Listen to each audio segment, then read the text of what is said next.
Anya Miller Berg. Thanks for being here. Thanks for having me, Brendan. Yeah, I'm trying to mean that as like thanks for being here on Earth, not just on this little video call that will eventually be a podcast. But so thanks for being here on Earth.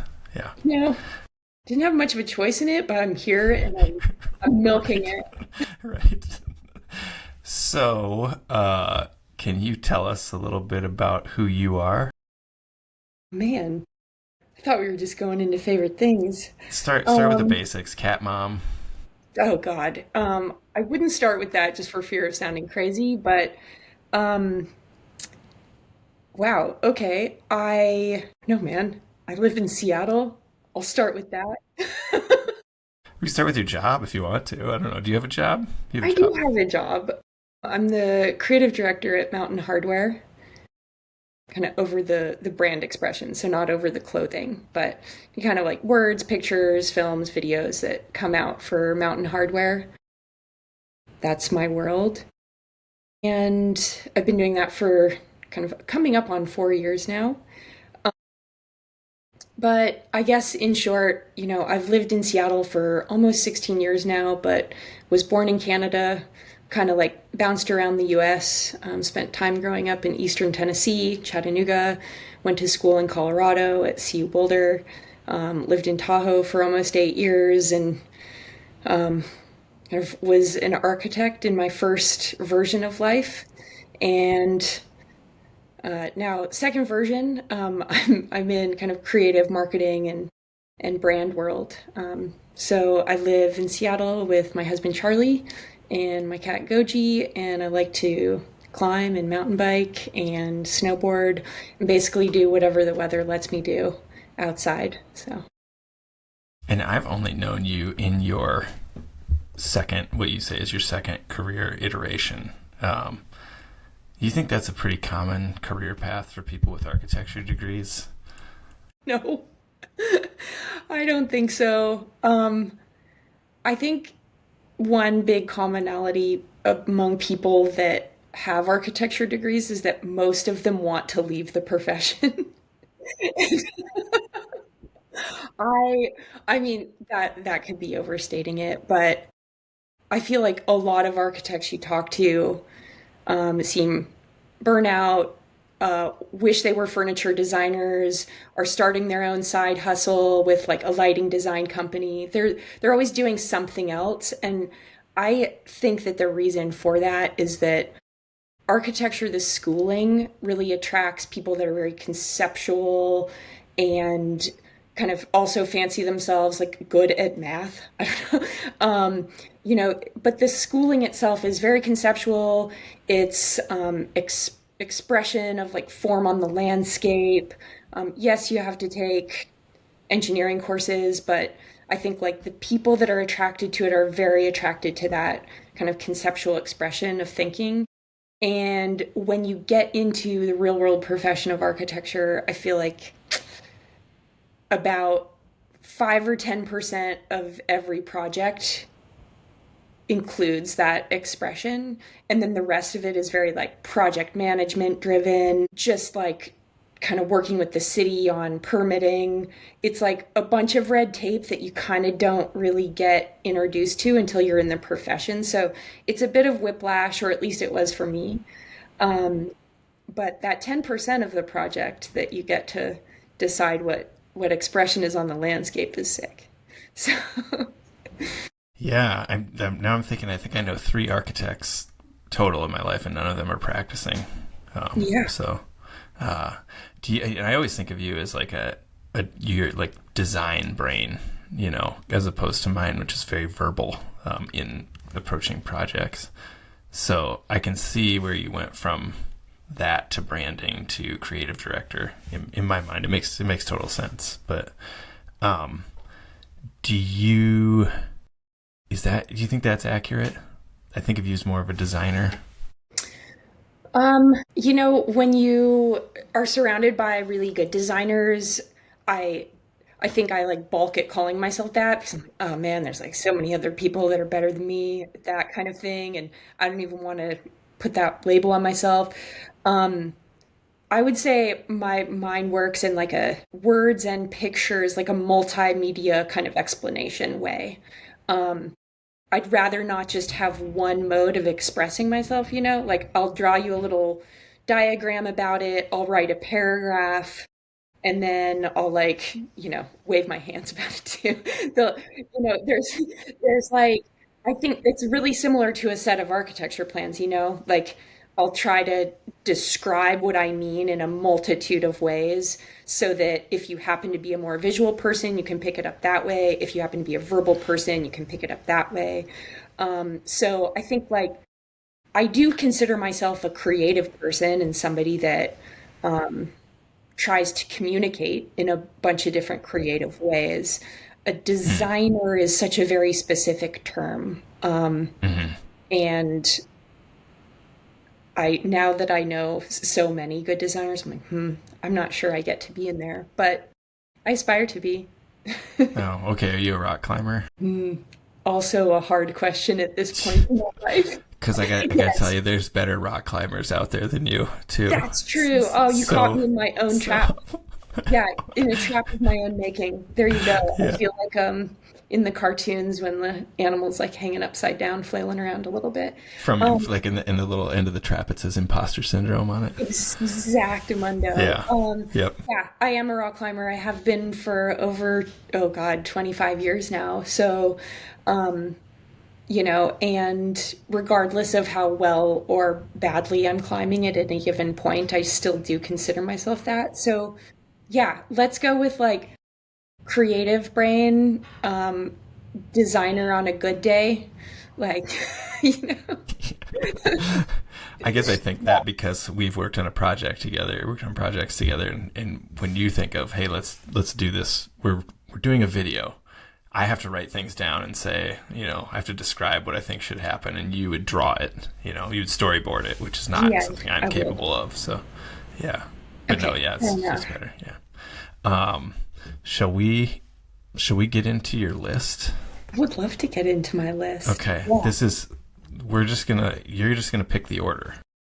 yeah, I am. What is your first pick? Okay. Surprise party for Brendan. Okay. Okay, cool.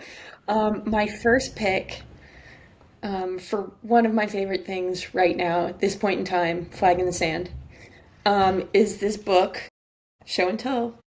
It's called Teenagers in Their Bedrooms by Adrienne Oh, Salinger. Have you ever wow. looked at this book? No, I've never heard of it till right now. Oh, it's a really good book.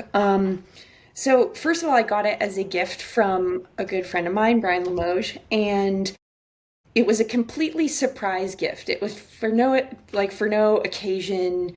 It was just like he sent it to me. He was like, "This reminds me of you," which I think are such fun gifts to receive because whether you want it or not, it's a little bit like a mirror getting shoved up in your face. I was like, "Oh, okay, cool." And I had seen this book um, advertised. There was a re-release this year, but it was originally released in 1995. And essentially, the concept of the book, like Adrienne Salinger, basically, I don't even know exactly how they met all of the subjects, but like literally, like in malls and places like that in like the 80s and 90s, and they would start talking with the teenager and tell them about this project, and basically they like wanted to take images of their room kind of untouched, basically walk into a teenager's room, talk about why the things were up on the walls as they are. I mean, very similar to this podcast, essentially. Like, why are these your favorite things? Why do they bring you joy? Why do you surround yourself with them? And I think like a bedroom in your teenage years is such a cool proxy for this type of conversation because you just collect like any little shard of thing and like stick it up on the wall and you'd be like, this feels like me. This is what I want to be. This is, what I used to be. It's just this kind of life collage. And it's the only place in a teenager's life, a lot of times, where you do have that freedom to kind of paint that around you. So the book itself is just like beautiful. The images apparently took like hours to set up lighting on. Again, they weren't like overly sculpted, but the pictures are just, they express the teenagers' personalities like in a glance, and you can almost tell like how their parents parented them. And then there is a few paragraph description of their life experience to that point, and it's just a really amazing book. Like, I just can't, honestly, I can't even get over it. And I think, like, when I think back to my room, like, my mom wouldn't let me put pins or nails in the wall. Whoa. And so I had, you remember that like crappy little gummy sticky stuff that you could put up Oh posters with yeah. that left like oily stains on walls? It's either pink or blue, right? Yeah, yeah. It Was it? was, Yeah. I mean, it was so weak too, so you couldn't really hang up heavy stuff with it. But like, I had that stuff all over my walls with like CD inserts, shards from magazines, things that I had drawn, things that my brother had given me, just kind of like pictures of friends, everything.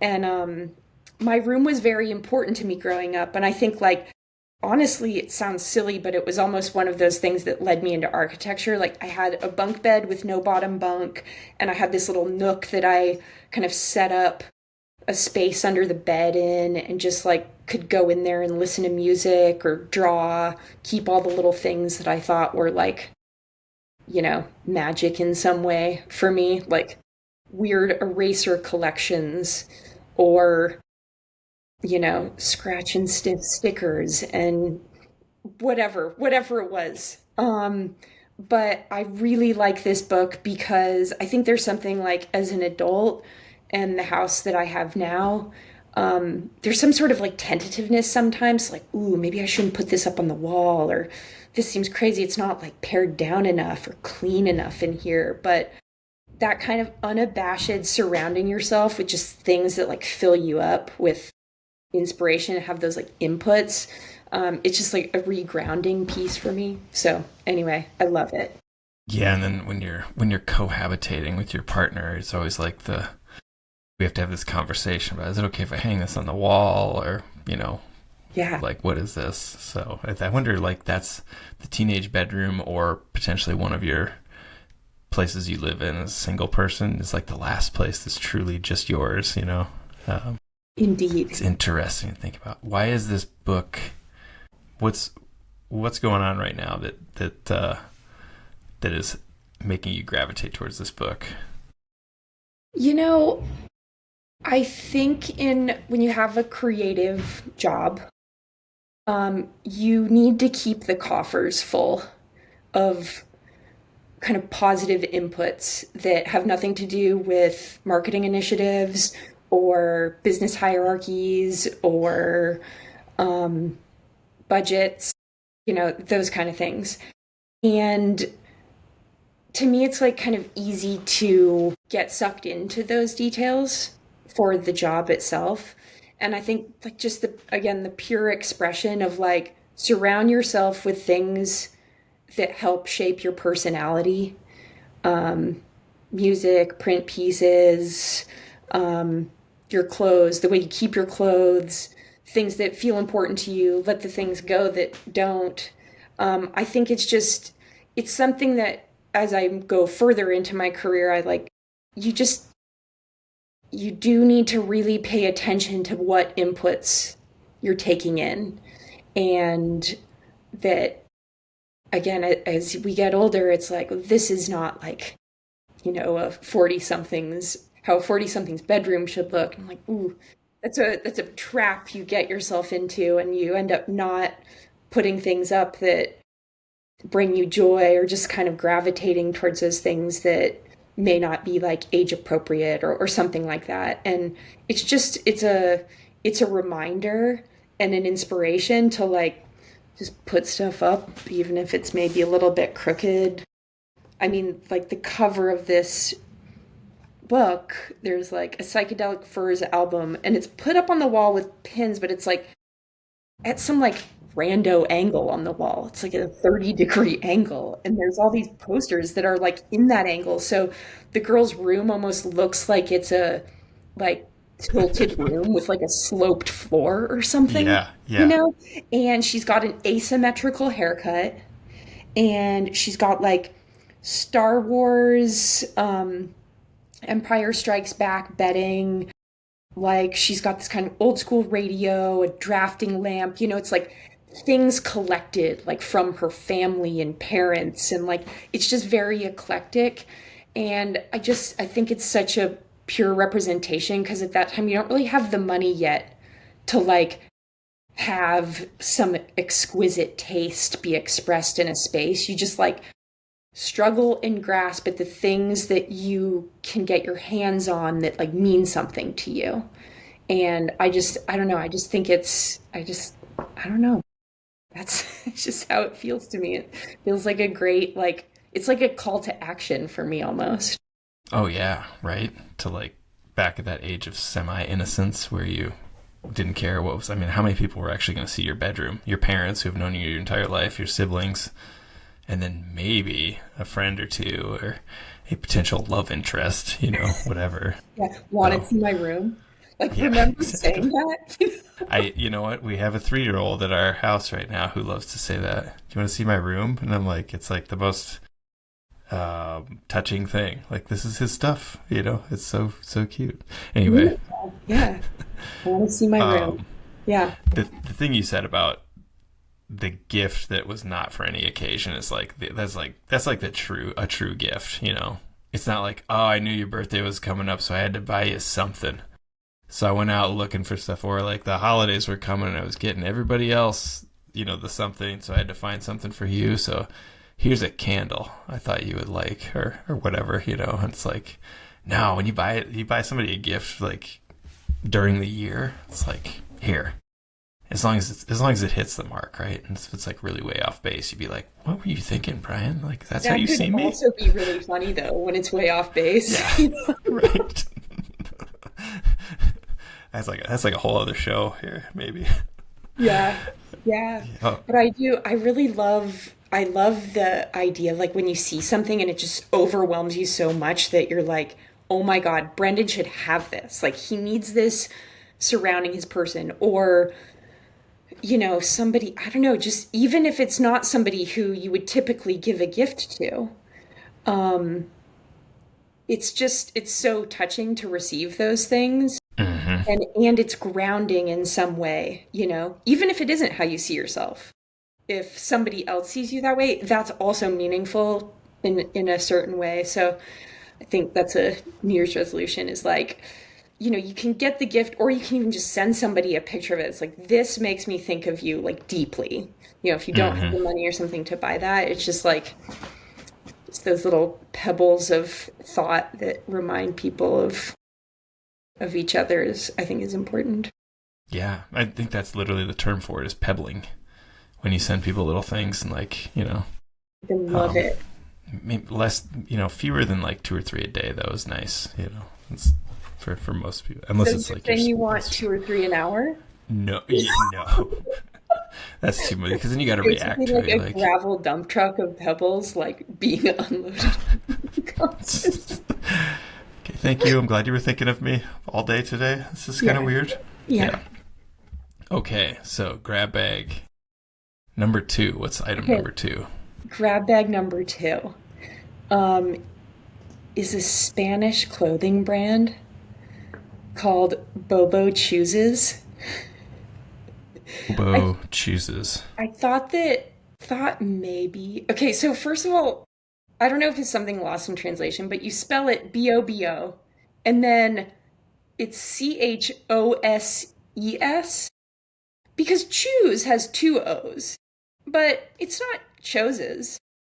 So I always say it as Hmm. Bobo chooses, but I think it's just like a translation thing. But regardless, so this brand started as a kids clothing brand.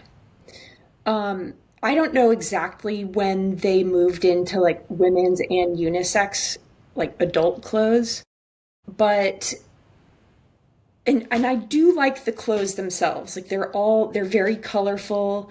Pattern always plays a role. They have multiple capsules a year.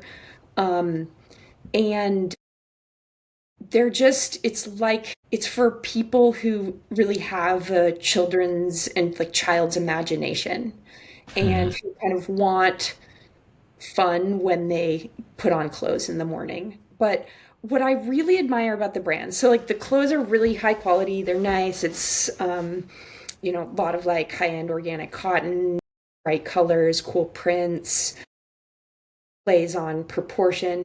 But what I love about it is the way they ideate their capsules. So I don't know whether they back into these concepts or whether it's their like strategy, like starter foundation. I would have to like reach out to them and ask. But um, to me, it looks so thought out that it has to be their like kernel of thought that begins the season as their like thesis, their design thesis. So they have these concepts, and I just pulled a few out. Like on their website, there's a magazine tab, and this is where they've kind of, I don't know, cataloged all of their seasonal themes. Um, One was I Am a Poet. The other one was it's just games. I think that's the most recent one.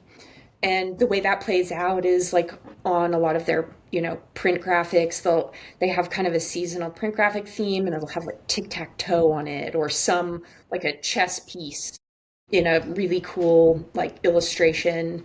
Um, the Once Upon a Time was one of them. They did this like all of their their photo shoots for that season were like around this faux castle somewhere, and it was like a tiny castle, and they had kids and adults just like it just looked magical and fun. And I really love the kind of crispness of their seasonal theme, and it doesn't have to mean anything, it's just imagination. They're not overly trying to connect it to culture. They're not, they're not just, it's just play and imagination for joy's sake. And the clothes just bring a lot of joy. And I have a few of the pieces, and I always kind of like want more. Just not because I want to like stack up my closet with random stuff I don't need, but just the joy that's communicated with every seasonal capsule.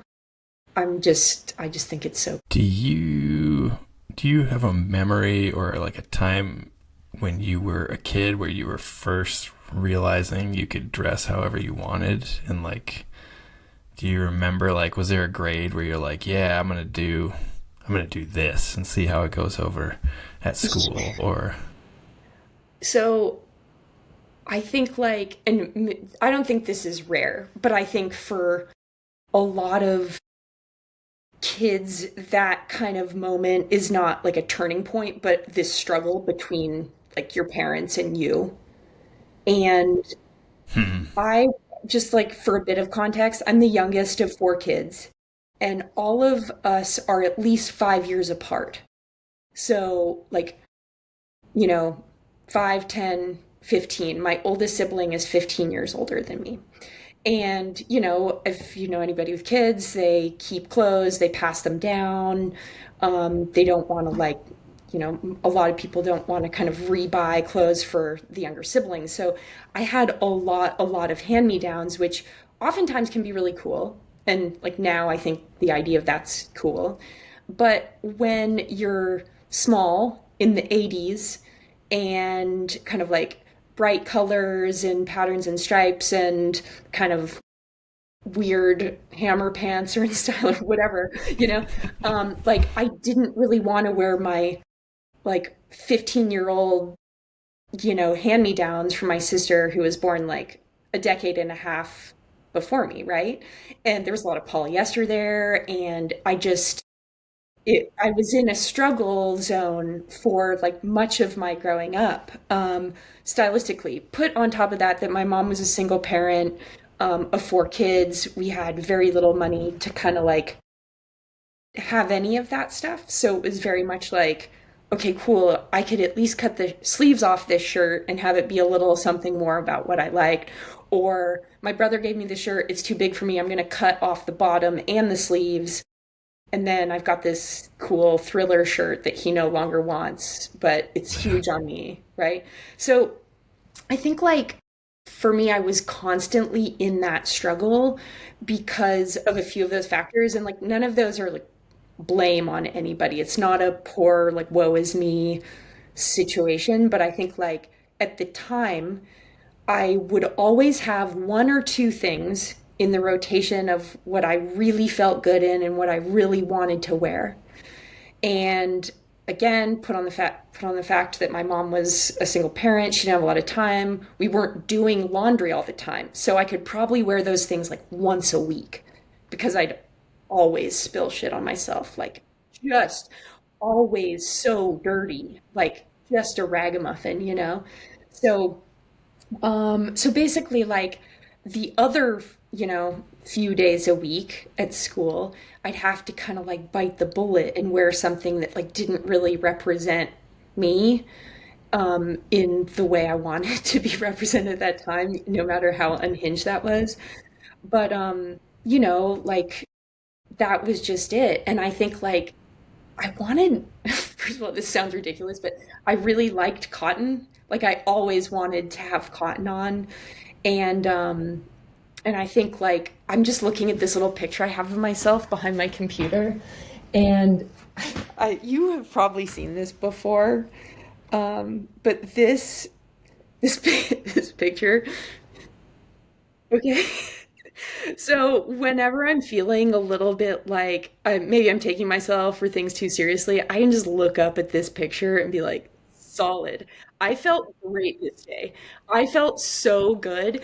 This day, so I had pink kind of Sally Jesse Raphael like shaped glasses because Sally Jesse Raphael glasses were red, but I had these Wow. pink ones and I really loved them. And it was like the one thing, like I got to pick those glasses. And even though I didn't like wearing glasses, you know, liked these. And I had this like floral one piece jumper on and it had like, bright colors. And I had this polo on that was definitely too big. It was probably my sister's, but it matched the colors in this jumper. And I probably had on like some white Reeboks with it. And I had like my mullet was in like peak form at this point too. So I just remember feeling really good and I was smiling ear to ear and my teeth had like lots of spaces between them. Like I had so much space between each tooth growing up, like an eighth of an inch. Um yeah, like so much. I didn't have to have braces because I had a lot of room for things to grow in. But I think like to connect that to Bobo Chooses, like to me that was just this world. Like I really liked clothes like that. And there wasn't a brand like that growing up that kind of had some curated set that a parent, even if they had money to, could go and be like, I'm going to buy them striped pants and a patterned shirt and, something with like a big weird teacup with legs on it or whatever. But I kind of searched for that on my own at that age. And now there are brands that I can do that with. And I kind of gravitate towards that like positivity. Um, yeah, and it's just fun. And maybe this is just me, but you work from home. So if you have this outfit you're into, you can just wear it for like 3, 4 days in a row as long as you don't spill anything on it, you know? I It's like, could, but I see people a lot. So I mean, I see people daily on a phone call, and my coworker Kale the other day did say, "Didn't you wear that yesterday?" do you gaslight him? Like, no? I didn't. I was like, I did. And I kind of my eyes cast down a little bit. And I was like, don't you ever just get into that mode where you're like comfortable and it's like your power outfit for the week? Dude, I'm, Um, I'm in it right now. Yeah, it's like Tell me about it. What's your power outfit? it's a Rourke jacket that I bought like a month ago and it already looks like it's a year old because I got paint on it because I'm painting in it. And yeah, You're I'm just like, loving it this is it. I'm hard. doing this as fall. I'm doing this for fall. Yeah. But yeah, that's basically it. And then whatever workwear pants I'm excited about. That yeah. So that's been going on for like a month now, and Hillary doesn't seem to mind, and I don't do that many meetings, so it's fine. But Yeah. But I know that's one of the worst things about school to me is that you have to change clothes every day. Yeah. Maybe that's just me. No, Okay, though. hard. Yeah. Let's let's go to item number 3. Okay. Item three. It's also a show and tell piece. Wow. Um, okay, so you might have seen this magazine. I think it's twice yearly. Um, it's French. It's called, okay, I pronounce it Les Others, obviously, because I don't have a French accent, even though I do. I read French pretty dang well. I speak it only enough to communicate true needs, not a personality. Um, but so I don't know exactly how the publishers pronounce it, but I'm just holding up a couple different ones.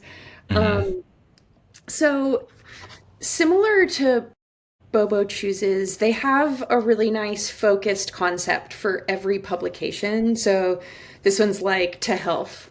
And it's all about kind of like mental health and the health that the outdoors can bring, and a bunch of different creatives' takes on that. And I think like it's so the whole magazine is beautiful and tactile. They don't kind of, do too much to like spread like perfection throughout it. Mm-hmm. There's a lot of hand created things in it, but thoughtfully, not just like I drew this on a napkin and put it in here, even though that could be cool too. The photography is beautiful. There's something about actually reading it in a different language where I take the very high level learning from it. Like I'm probably missing nuances, but it just helps me like think about the higher level concept more than the granularities of it. Hmm. Have you ever looked at this magazine? No, never. I've not heard of it. Are This they getting shipped to you from France, or is it They are. like okay? Yep. Yep, they're getting shipped to me.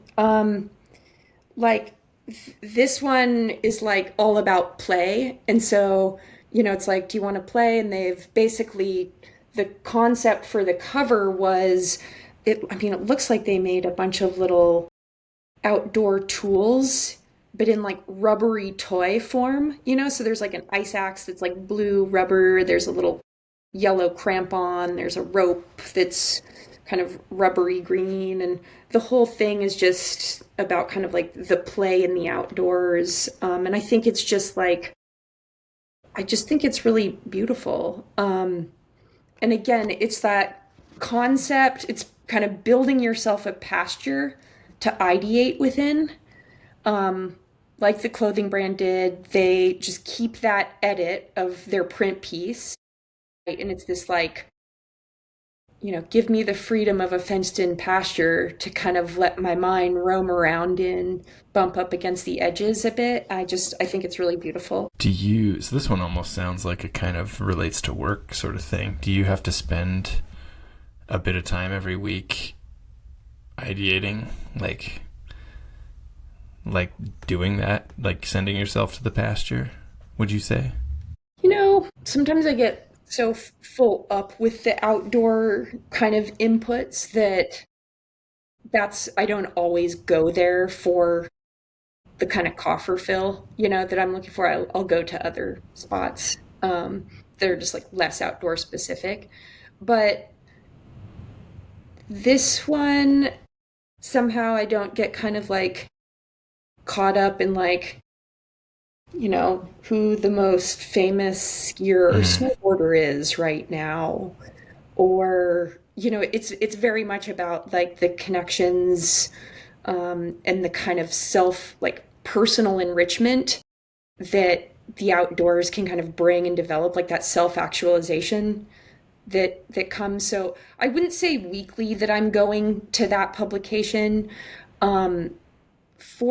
For the job though, I'm just kind of constantly surrounded by that anyway, whether it's like in my feed and Instagram, or if I'm thinking about an upcoming campaign and I'm writing a brief that I need to like communicate to creative partners, I'm like, I do need to have some of that inspo on hand.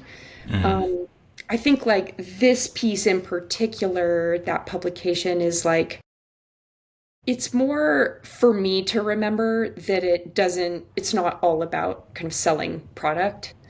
Um, that it's something that I gravitated to, like just as I entered university, like the outdoors, and it's something that helped shape me as a person. And so it's not like just a business, it's not like just a career.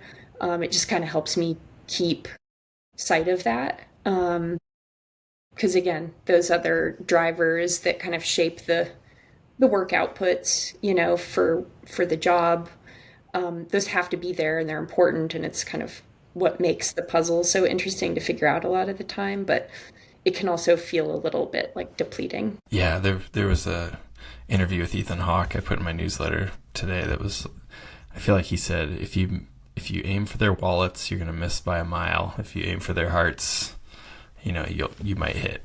You might have a direct hit or something along those lines. But he was of course talking about movies, but I feel like that's going with the spirit of like, yeah, we need to try to sell jackets is pretty tough to.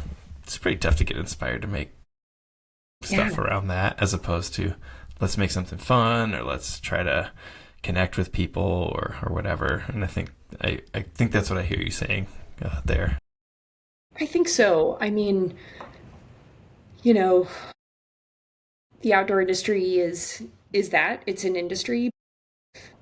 Also, I mean, I got swept up in the outdoors because I went into an outdoor shop and I saw different brands kind of showing people being wild and kind of being feral and having it be okay that you were a ragamuffin and that you were like dirty and had spilled stuff on yourself, because those things weren't important, that you were just like kind of like free and wild outside. And I think that like that spoke to me. And I think that there's a big part of my job that even though I know what the end goal for the company is, like my end goal just like creatively is also that kind of feral nature being put into the world, that's like this is a great way to be. you know like it's like it can be pretty fulfilling just as a human. And yeah, I think that's a big part of why I like doing what I do. Yeah, even the imagery in the ads is still inspiring, right? Like as opposed to maybe a pharmaceutical commercial, you know. I Um, hope so. like even the stock footage that we get. Like I was just thinking of things like old backpacker magazines from like the early 2000s, and like I can still see images that I'm sure were for like a tourism thing or a water bottle, and I'm like, yeah, that was a cool shot though. That's a cool It's like shot. that looks Yeah. like, I wonder where that place is. Yeah. Where they shot that water bottle commercial, and maybe less likely with some other products that we can both think of. I don't know. I mean, I Um, remember going into it was in Chattanooga, Tennessee, and it was, I mean, this store has blown up now, but it used to just be, like a two-room shop, Rock Creek Outfitters. And it was when Patagonia kept their Capeline in rolls in the store. That's how their, company packaged it. And there was a little piece of like cardboard with a natural colored rubber band that kept those things together, which must have been an absolute nightmare for people in shops to keep those things rolled up and like whatever. I digress. But the picture on the women's Capeline card was like Steph Davis on El Cap. She was just like in this sea of granite. She had like chalk on her face. And I definitely wasn't a climber at that time, had never been rock climbing, but I looked at that picture and I was like, I want to do whatever she's doing there. So, there's just those things. I mean, the stuff you collect around yourself as a young person that like leads you to where you are now. Um, yeah, so I think it's just one of those things. I bet I know that exact photo, honestly, of Steph Davis on El Cap. Yeah, that's fun. Okay, number four. What's your number four? My number four. It is a video that came out this year that a friend of mine, Seamus Foster, created, and it's called Barking at the Knot. And First of all, I love the name. Um, but I think like, in the blurbs, it will get described as like a love letter to a regional like culture. Um, Seamus lives in Salt Lake, and the whole thing was shot in Utah, and it's local shredders of multiple ages, some kind of like on the older side of like skate video ages, I think. But I really liked the piece. And I think I liked it because of the way he shot it. It's very like free and fluid, and the timing on the edit is really good. There's some like audio that he left in of like just people talking that I just loved experiencing. Like I laughed out loud. I watched it like sitting on the tarmac, on my phone on a plane. Like I don't know where I was going at this point. It was, I don't know, I probably watched it maybe 4 months ago. And I remember like the plane was about to take off and I had to text him. I was like, I have to text Seamus because I hadn't watched it yet. It had come out and I hadn't watched it, and I finally watched it. And I just had to text him. I had this overwhelming feeling of just like, I mean, again, I'll take it back to like childhood, but it reminded me of sitting in the Taco Bell parking lot watching my brother and his friends skate. I still will never forgive him for not teaching me how, because I just like sat there and ate like hard shell tacos on a curb. But Is it like, too late? I guess is my it, question I think it's too for your late. brother to make that up to you. Sorry, I don't want to interrupt. I'll consider it, Ralston. Is it too late? Yeah, but I think like the feeling of friendship in the film is palpable. The feeling of like, these pursuits, whether it's like skateboarding or climbing or whatever it is, it's like, finding meaning in the meaningless in a lot of ways. And that's a theme that's like, it's not new to outdoors, but there really is a lot of meaning in that meaningless because it's time spent with people that you care about, shaping hilarious inside jokes and memories and noticing small details and watching little wins, like I think those individual sports like life, like nobody can do them but you. But Hmm. it's also with life it's kind of hard for everybody to like see a win or a loss. But like those individual sports, whether you're like bouldering and you're a few feet away from somebody and you like land a move or a piece of beta that you haven't done before, or similar to skateboarding in that way, like those session sports where you're alone but you're very close to people that are like trying and failing. It's just that kind of witnessing improvement or like witnessing moments, like breakthrough moments for people. I mean, maybe this is that way in a lot of skate films, but for me, because my friend made it and I watched it, he has a very like sensitive kind of edit touch that feels very nostalgic and kind of meaningful to me. So I don't know. That's definitely on my list.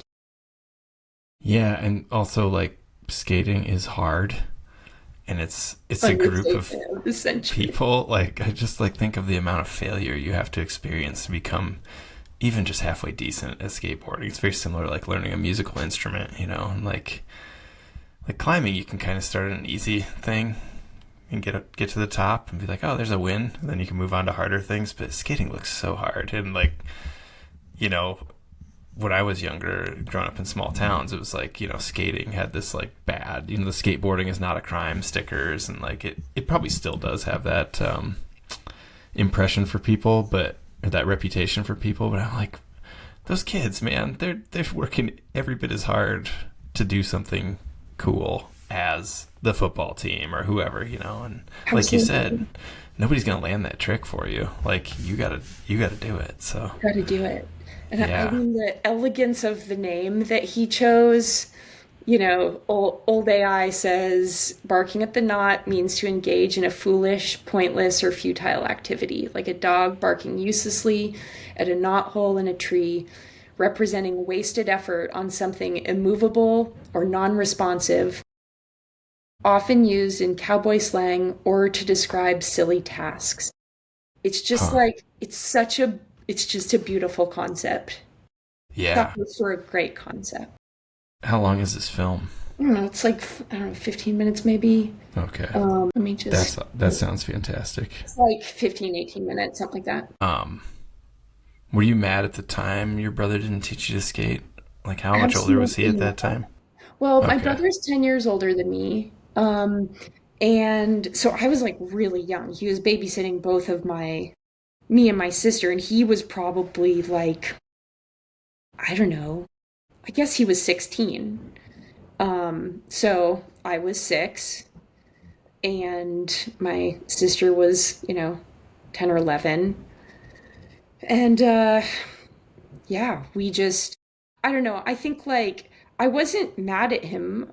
I think I definitely would have tried it had I been offered. But at that point, those guys just felt like, they were high schoolers and I was just very Mm-hmm. small.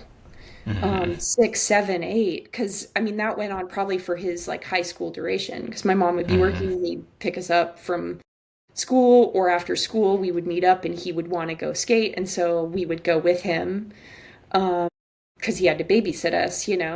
And basically, what we were trying to do is just like not get in the way. And like, we just like sat there and absorbed their conversations, you know? And like, I just, yeah, and not get in the way. So, Formative though, yeah. obviously. And probably Talk about. formative. I mean, my brother, like having to take two little scruffy girls around with him all the time, like, like his shadows. That I think that really shaped him as well. I mean, he's like such a cool guy, and um, I just don't think you can grow up with an ego when that's your situation. You just Right. yeah, it's impossible. So Yeah, that's fascinating to think about. Like, that's great. Okay. How about your number five? okay, number 5. There's two examples of it, but like number 5 in general is just recently like really large scale art has been absolutely like inspirational to me and blowing my mind.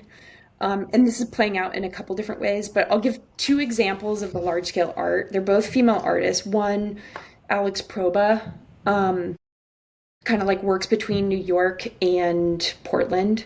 Um, she recently had like this installation at the pyramids in Egypt, but they're like these large, kind of like some look like they're ceramic. I don't exactly know what they're all made of. I haven't done a huge deep dive into her yet, but some like the ones in Egypt, they almost look like stone, like multicolored stone, but they're probably not. They're probably some like composite material.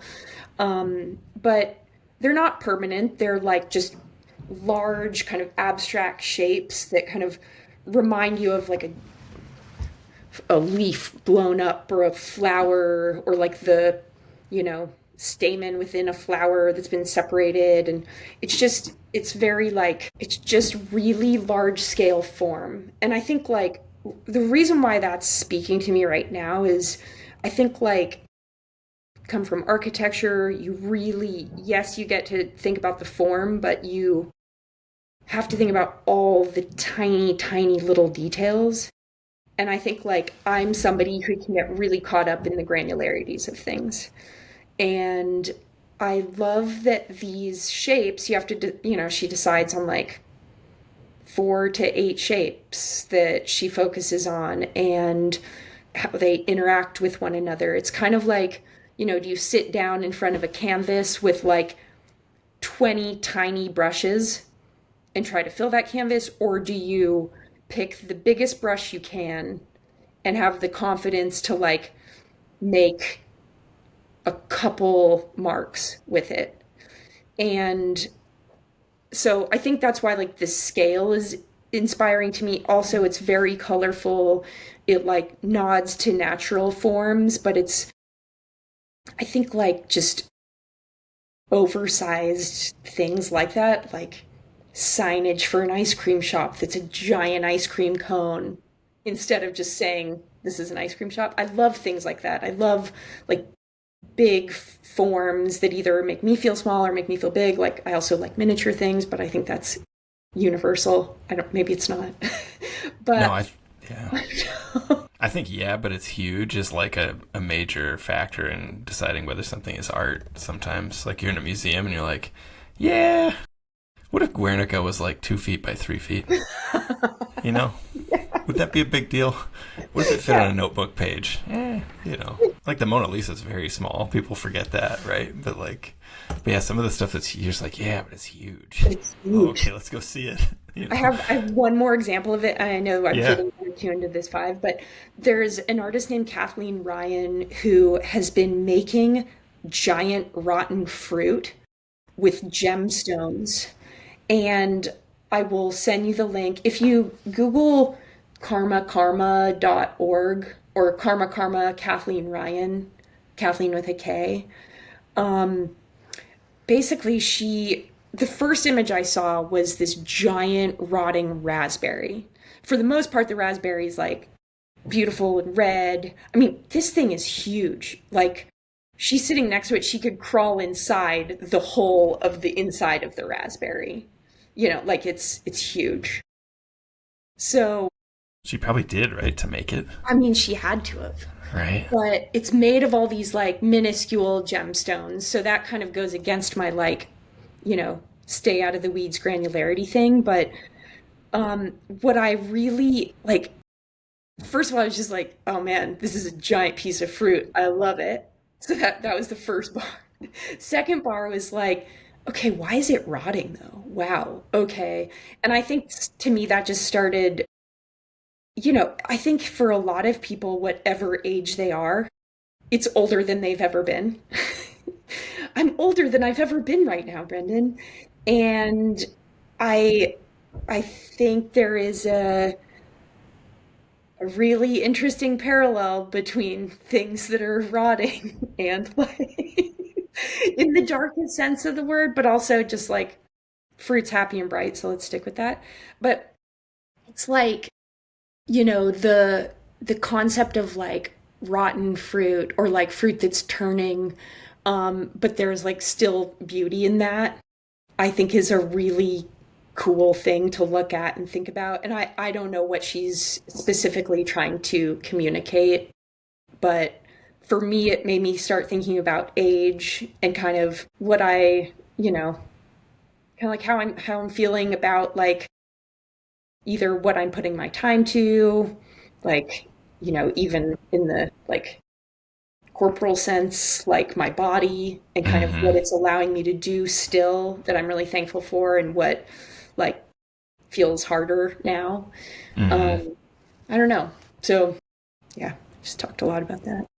Yeah, I have a 1979 Toyota pickup I bought a few years ago, and that is the same year I was born, and when you get into a car that was made the same year as you are, you very it's right there. It's like you're rotting Like, fruit. You're like, wow, this is old.